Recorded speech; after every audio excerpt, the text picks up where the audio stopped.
मैंने last week एक बच्चे से सीखा कि प्रिविलेज कैसे आपका करियर डिसाइड करती है। तो लास्ट वीकेंड मेरी पार्टनर और मैं साउथ दिल्ली के एक रेस्टोरेंट में खाना खाने गए थे। रेस्टोरेंट में वेटिंग थी तो मेरी नज़र वहाँ एक फैमिली पर पड़ी और मैंने अपने पार्टनर से कहा, ये बच्चे कितनी छोटी उम्र से कितनी ट्रेनिंग लेकर बड़े होते हैं ना।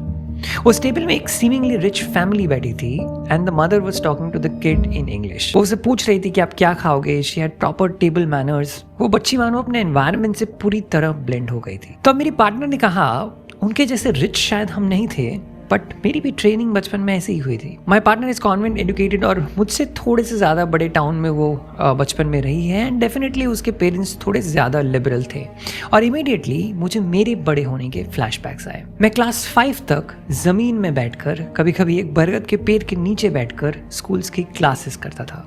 बॉयज़ स्कूल में जाने के बाद बुलिंग का शिकार हुआ था। Hindi medium state board school में पढ़ा हूँ जहाँ बच्चे टिफिन ब्रेक में अपनी साइकिल्स लेकर घर भाग जाते थे। और ऐसी जगहों में जहाँ अभाव इतना ज़्यादा होता है वहाँ बच्चे एम्पैथी नहीं कंपटीशन सीखते हैं। और यही वजह है कि आप बिहार और झारखंड जैसे स्टेट्स में इतने सारे लोगों को देखोगे कॉम्पिटिटिव एग्जाम्स की तैयारी करते हुए।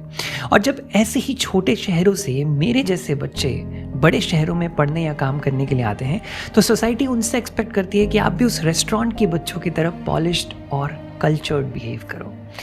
बिलीव करो, मुझे आज तक हिचक होती है किसी रेस्टोरेंट में जाकर किसी महंगी चीज़ को मंगाने में जिसका नाम थोड़ा डिफ़िकल्ट हो।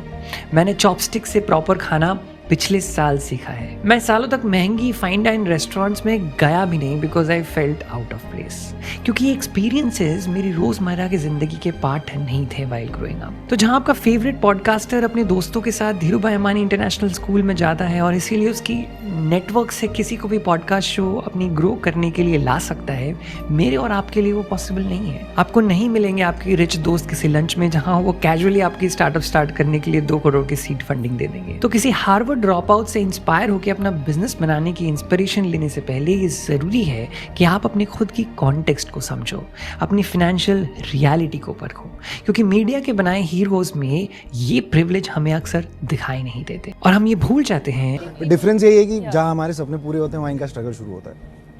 हाँ, अगर यहाँ तक वीडियो देख लिया तो आगे भी शेयर कर देना और अगर आप मेरा काम सपोर्ट करना चाहते हो तो there is a link in the bio, click that. मिलता हूँ अगले वीडियो में।